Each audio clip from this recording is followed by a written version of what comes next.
yang damai.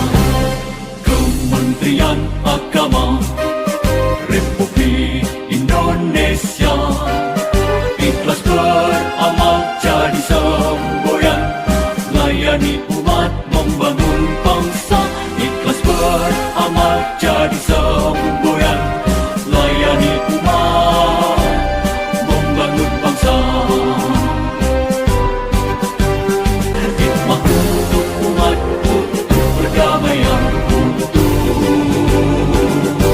Indonesia Jaya, Indonesia Jaya.